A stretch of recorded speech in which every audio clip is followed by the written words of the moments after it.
Liberals want to do the reverse Trump thing, where it's like instead of getting banned for not sufficiently mourning Charlie Kirk, I get banned for not sufficiently laughing. You have not demonstrated the proper amount of laughter and joy on this state-mandated Jon Stewart broadcast, which, by the way,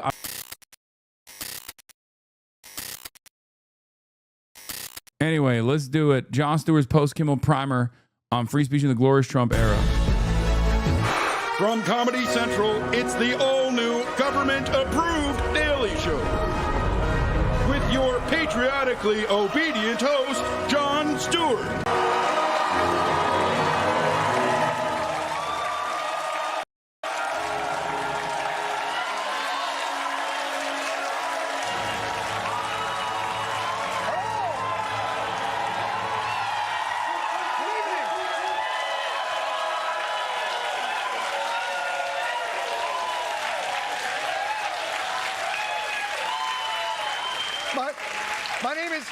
My name is Jon Stewart, and welcome to the Daily Show on, I'm going to guess, Monday. I don't know. We have another fun, hilarious, administration-compliant show.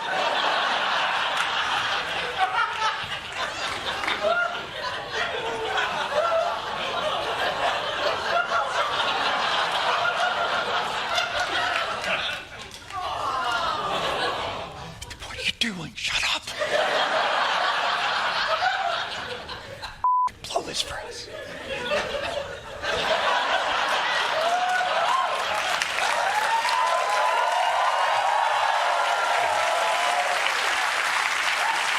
So we're coming to you tonight from a real shithole. The crime-ridden cesspool that is New York City. It is a tremendous disaster, like no one's ever seen before. Someone's National Guard should invade this place, am I right? Shut the up!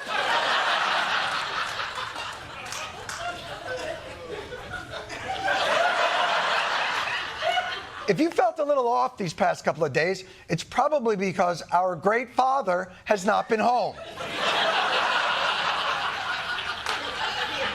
For father has been gracing England with his legendary warmth and radiance.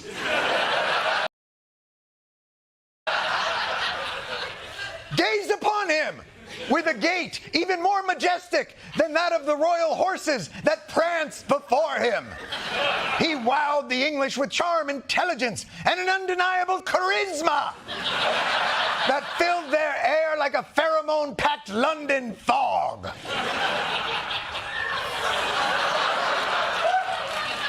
And as part of this historic trip,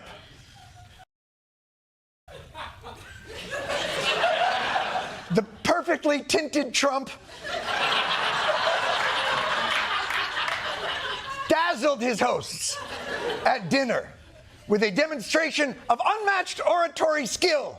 A fifth of all of humanity speaks, writes, thinks, and prays in the language born on these isles and perfected in the pages of Shakespeare and Dickens and Tolkien, Lewis, Orwell, Kipling. Incredible people. My mom maybe watches. It was hella drawn out. Ain't no way British or American hog, because this is hog variety seasoning. There's no there's no way a person that is not a hog is watching this. Is either an American hog or someone who loves royalty, right?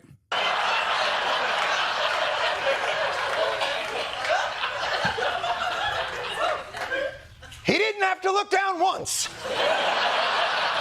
Completely off book, as he name-checked his favorite authors from the top of his head. Trump employing restraint, not to quote verbatim these great authors. Our president has devoured voraciously. Incredible people indeed.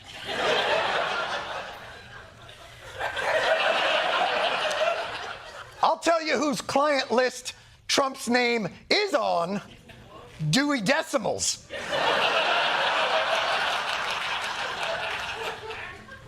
But of course, as great as those authors are. Oh, you meant this shit. Oh, your mom. Oh. You meant your mom made you watch The Daily Show. Oh, my mistake. I thought you said your mom made you watch the original full Donald Trump visits the Royal Highness shit. My mistake. I misunderstood. Oh my God, it has 7.6 million views. Oh my God. Bro, this is lib catnip is right, dude. Holy, liberals are so desperate for like a mainline, mainstream guy to just say anything. It is so obvious that people just want someone to just be like, this is stupid, this is wrong, what the fuck are we doing? And they're not getting it from anybody. And this is the role that Jon Stewart unironically played at the peak of his career. I was one of those people. I love Jon Stewart. Like, I loved watching Jon Stewart pop off. You know, I was like, wow, what a brave truth teller. He's really giving it to both sides. You could have been their guy. No, of course I can't be their guy. First of all, I'm not mainstream. Secondly, there's no way. I'm way more radical than Jon Stewart is. Are you kidding me? I would get fired 3 seconds into any mainstream media position I have. What are you talking about? There can only be one most tremendous author in the English language. And I think we know that that author begins with the T and ends in P. Oh, how fortune has smiled upon us, for that very scribe is also our dear leader. We're joined by history and fate, and by love and language. We're like two notes in one chord, or two verses of the same poem, each beautiful on its own, but really meant to be played together. The whole room is enthralled.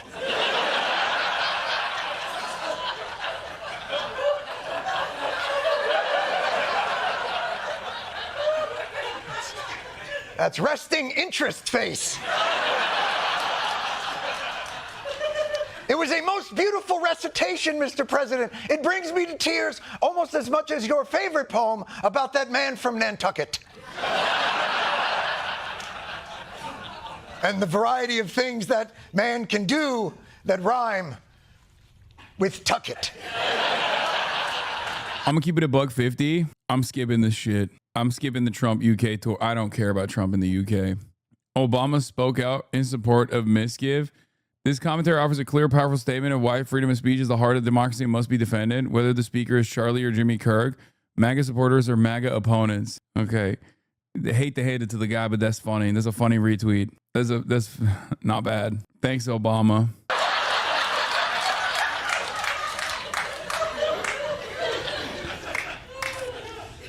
That wasn't smart either. Now, the visit to England couldn't have gone better for our president. Finally, a country affording our great leader the respect and deference that any sun god would command.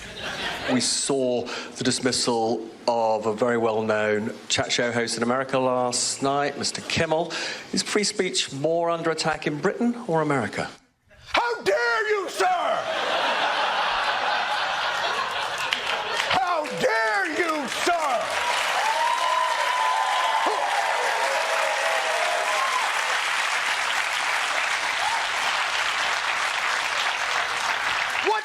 What outfit are you with, sir? The Antifa Herald Tribune? Why, I wouldn't even line my parents' cage with your rag. There's a very reasonable explanation for what befell this scallywag, Kimmel. Well, Jimmy Kimmel was fired because he had bad ratings more than anything else, and he said a horrible thing about a great gentleman known as Charlie Kirk. And Jimmy Kimmel is not a talented person. He had very bad ratings, and they should have fired him a long time ago. So, you can call that free speech or not. Shut the up! Yay! You may call it free speech in jolly old England, but in America we have a little something called the First Amendment. And let me tell you how it works. There's something called a talent-o-meter. It's a completely scientific instrument that is kept on the president's desk. And it tells the president when a performer's TQ, talent quotient. Oh my God.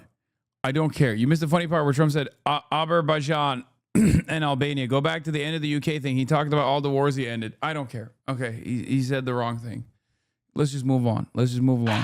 Measured mostly by niceness to the president.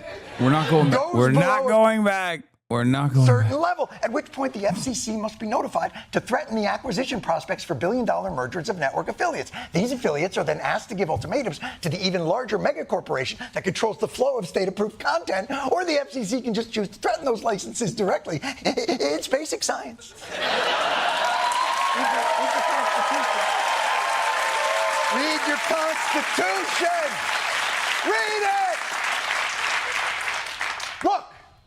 There are certain rules of free speech that we must all abide by. But in case anyone needs a refresher, we're going to go over the rules again. He does not have a right to have a television show where he lies his ass off to the American people. Well, there are repercussions to spreading lies. Exactly. And even though 2 months ago, our president, because of his grand ability to see the future, it's a curse, somehow knew that Kimmel would be next, as he explicit. You seem predisposed to hating on the entire show before you watched it. What is going on, man? What's happening? I like Jon Stewart, okay? Can we calm down? Can we? I can't even enjoy this video because there are liberals in here who are literally yelling at me because I'm not sufficiently enjoying it. People want to know why you're not laughing is all. Because I've said half of the shit that he has said already. This is part of the reason why I can't watch Jon Stewart usually, because I've already reacted to literally everything that he puts in a 20-minute video or a 10-minute video. And I've already cracked my jokes on it. So for me to be able to laugh at something like this, it has to be a bond. Okay? It has to be some shit that I've not heard of. Liberals want to do the reverse Trump thing where it's like instead of getting banned for not sufficiently mourning Charlie Kirk, I get banned for not sufficiently laughing. You have not demonstrated the proper amount of laughter and joy on this state-mandated Jon Stewart broadcast, which, by the way, I would love to live in that world, objectively better world than whatever the fuck we're experiencing currently. Okay? Yes. Who was it? Was it Robespierre who said, I dream to live in a world where they put my head at the guillotine for not being a radical? It's like that. It's kind of like that. I want to live in a world where people basically say like, yeah, proud Han. Oh yeah. I want to live in a world where there is so much left domination that basically they're like, you are not laughing at the state mandated Jon Stewart episode. You're going to prison. Yes. Where they I am seen as reactionary. I am seen as reactionary for not laughing at the state mandated Jon Stewart broadcast. He said, you can't just make things up on television. People cannot just go on television and mislead viewers with made up crap. Millions of illegal aliens that Boris Harris brought into the country will be voting. The bottom line is this. There is massive voter fraud. Global warming is a hoax. Crime is at an all-time high right now. 50 million on condoms in Gaza. They're taking people's pets and killing them and eating them. On January 6, 2 years ago, the overwhelming majority were peaceful. They were orderly and meek. These were not insurrectionists. They were sightseers. All true! Boo! See, is that a good reaction? Boo, boo! Oh, your lordship. I do not know whence these peasants come. That last roll of clips, all true. Especially that last one about sightseers, because technically anything you see is a sight. Even if that is you punching a cop. I see. Therefore, I am sightseeing. Oh, but of course, even before this, Jason. Oh God, please Stop. Don't get mad at me. I'm laughing. Kringle situation at ABC, there were plenty of other people in America exercising their free speech incorrectly. So here's some examples of things you cannot say about your political opponents. You can't call someone who you disagree with a fascist. Leaders cannot call their political opponents Nazis and fascists and enemies of the state. How horrible and dangerous it is to view people with whom we disagree as somehow being less than human. Thank you. You can't say fascist. You can't say enemy of the state. You can't say less than human. These are simple rules that any responsible member of a society can easily follow. The Democrats, they're fascists. Joe Biden, he's an enemy of the state. It's a very demonic party. Nancy Pelosi said, please don't call them animals. The thing is, you can't call an actual fascist a fascist. Or you can't call someone who is directionally to your right a fascist, because then there's an element of truth in that statement, right? So when Donald Trump calls Joe Biden a fascist, everybody knows that's not the case. If I call Joe Biden a fascist, that's illegal, right? Because I'm calling him a fascist because of his genocide support in Gaza. So then that's a different take. You know what I mean? Then it's like, whoa, hold on now. What the fuck do you mean? Now we got to take it seriously. Fuck you. Trump gets to do that all the time. He can do that to whoever he wants to because he's an actual fascist. Yeah. It's like, what do you call it when the Groypers called Charlie Kirk a fascist? It's just, I don't even know what to say about that. Because like post World War II defeat, neo-Nazis are obviously going to be different than pre-World War II neo-Nazis, where they could just be like, where they could present Nazism as a positive thing. But in the aftermath of World War II, everyone was like, oh, you guys kind of fucking did a lot of bad stuff. Oh, you kind of cooked the term, right? Pre-World War II Nazis, sorry. Pre-World War II neo-Nazis is funny.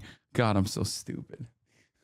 Listen, my brain is fucking fried, okay? I don't think fascists think of themselves as fascists. That's the thing. Well, it's because when the OG fascists thought of themselves as fascists, that was not a term that had at the time, false association by broader subsects of Italian or German society. It wasn't a dirty word. I don't think any fascists think of themselves as fascists. That's the thing, especially nowadays. A lot of people just use it as a meaningless pejorative for their ideological opponents instead of actual right-wing authoritarian definition. No, I'm saying at the time, it was a positive term for fascists. Now, post-World War II, that's why I was saying, now post-World War II, neo-Nazis and all these other people, they can't, they can't self-describe as what they actually are. Animals, they're human beings. I said, no, they're animals. Of course, I think she's an animal, too. You want to know the truth? Technically correct. She's not a mineral. Like, I'm going to be honest with you. I think a lot more people would be, a lot more fascists in America would be pro-Israel if they did not associate Israel with what they consider to be like anti-white sentiment. Like in modern day, the understandable false logical through line for modern day fascism is that you're supposed to be pro-Israel. They're fascist too, right?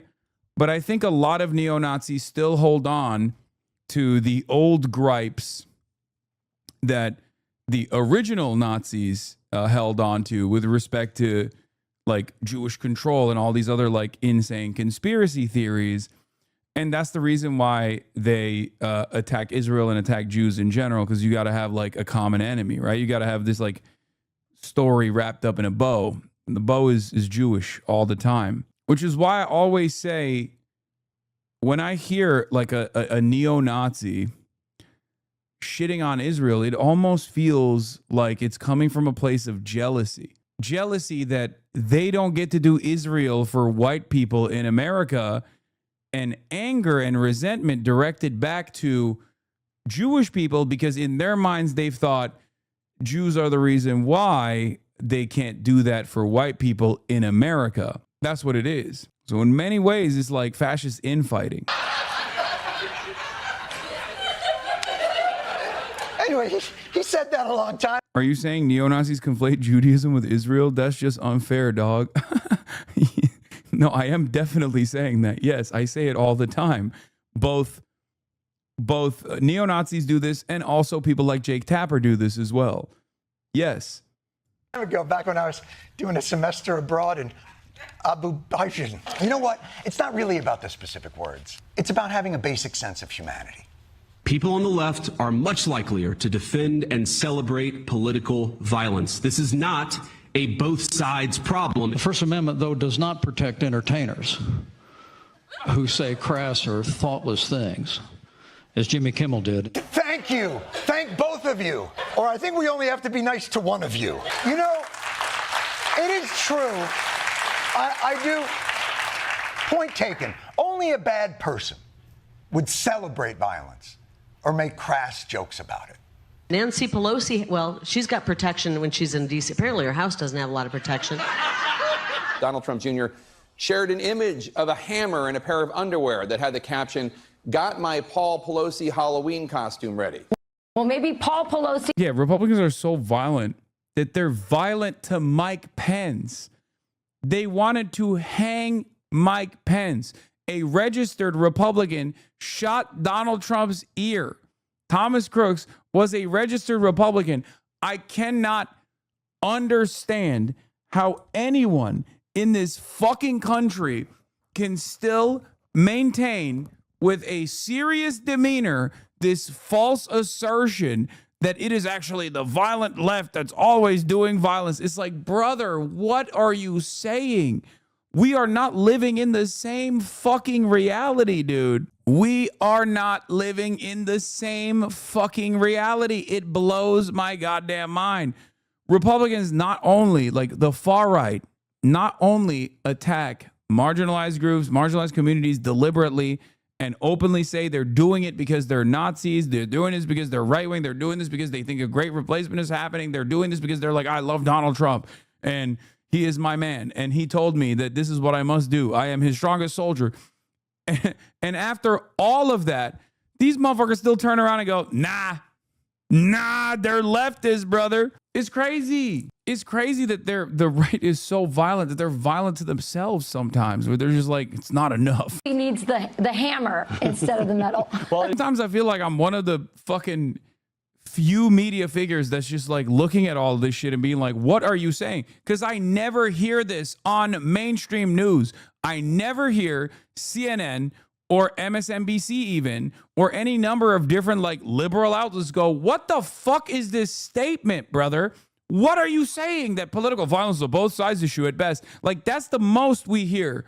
The most we hear from legacy publishers and mainstream media is this fake both sides actually bullshit. Like, any kind of pushback to a Republican senator or a Republican politician or a Republican fucking governor or a Republican spokesperson is at most someone going, hold on now. Violence is not just a left wing thing. Right wingers do it too. Like, as though it's a footnote, as though like sometimes the right also is violent. Please, like, what are you saying? Just say the fucking truth.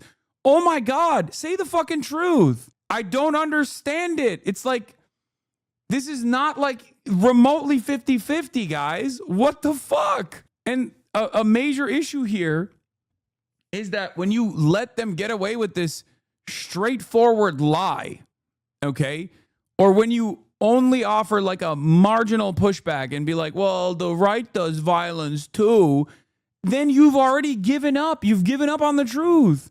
You have given up on the fucking truth. And now you're farming your own audience into literally believing this false notion. So, of course, they're going to be more susceptible to Republican framing. When you don't turn around and say, no, the Minneapolis shooter was not a fucking leftist, you baboon. That person literally had prominent white nationalists painted all over his gun. What the fuck are you saying this was a leftist? No, it's very clear. No leftist is going to be like, oh, I love Anders Breivik. What are you, fucking stupid? What are you saying? It blows my fucking mind when people just can get away with just like a straightforward, fake, nonsensical bullshit narrative. And Jimmy Kimmel himself was at most lightly implying that the dude could have perhaps been fucking MAGA. He didn't even say it outright. He just said they tried to say it wasn't one of their guy the entire weekend, which is true. They did do that. Okay? Like the punishments that are coming for Jimothy Kimmel for not even fucking straight up being like, this guy is MAGA, which, by the way, again, if Jimmy Kimmel says that guy is MAGA, all of a sudden, for the first time, the Charlie Kirk shooter is MAGA, if he said that, okay, straight up, that would be one of the only instances where someone has done the role reversal of what Republicans do every fucking day. And he didn't even say that. He should have. I think he should have said that. I think he should have come out and he would have been like, this guy's MAGA. He loves Donald Trump. He voted for Donald Trump illegally. What are you going to do about it? Guess what? I'm doing exactly what the fucking Republicans do all the goddamn time. That's what he should have said. What the fuck? It seems like it's not a problem when the right does it. All right, Rachel, good to see you. Like, the right has completely captured the market on lying so hard that they're lying to one another at this point.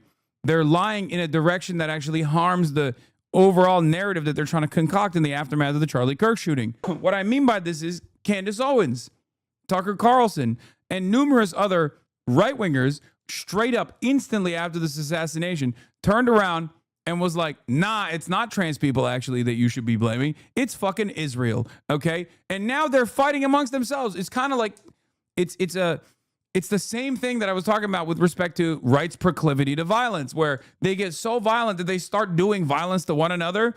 They're so good at just that they're basically lying in their own on their own side at this point, like ruining the narrative that they're trying to design. Because obviously the establishment Republicans wanted to use this as an opportunity to stamp out leftist opposition and immediately claim this was trans Antifa, over and over and over again. And they couldn't get that narrative across because, unfortunately for them, I guess, despite Spencer Cox's numerous moments of prayer over the course of the 72 fucking hours, it was one of their guys, as Spencer Cox said, right? So immediately, half the right was like, this is not sufficiently shitting on trans people. And then the other half of the right was like, this is not sufficiently shitting on Israel and the Jews. And that's where we're at right now. They're just fucking creating misinformation chaos amongst themselves now. They can't even fucking figure out one narrative to lean into so they can manipulate the public. Awesome. What an incredible moment in time. No, stop! And by the way, there were consequences. This gentleman had to leave television. I'm not sure where he went, but I'm sure it's not some prestigious, consequential position he's not remotely qualified for. Listen,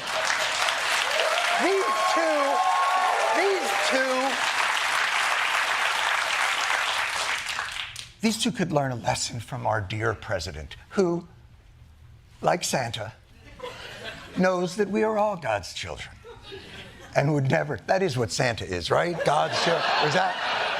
I'm not so up on the lore.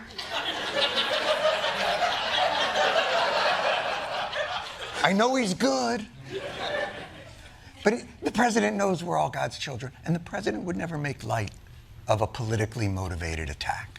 We'll stand up to crazy Nancy Pelosi, who ruined San Francisco.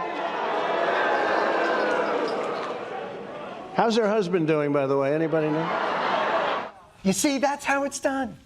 You stop in the middle of a speech to inquire Chomsky's brain, about thank you for the 50 bones. Chomsky's brain no longer woke of the day. Of an 82-year-old man who was attacked with a hammer in his own home. He has a fractured skull, Mr. President, but thank you for asking. Your kindness is only outshined by your manliness. So I don't know who this Johnny Drimmel live ABC character is, but the point is, our great administration has laid out very clear rules on free speech. Now, some naysayers may argue that this administration's speech concerns are merely a cynical ploy, a thin gruel of a ruse, a smokescreen to obscure an unprecedented consolidation of power and unitary intimidation, principleless and coldly antithetical to any experiment in a constitutional republic governance. Some people would say that. Not me, though. I think it's great. For more, we go to our correspondents who are live at the Donald Ham Link Trump Monument. Very much appreciate it. Very much appreciate you joining us. Guys, you know. Skip, I mean, they got friend of the show up there, you know what I mean? But in any case, yeah. All right, that's good. That's good stuff. That's good stuff. It is good. I liked it.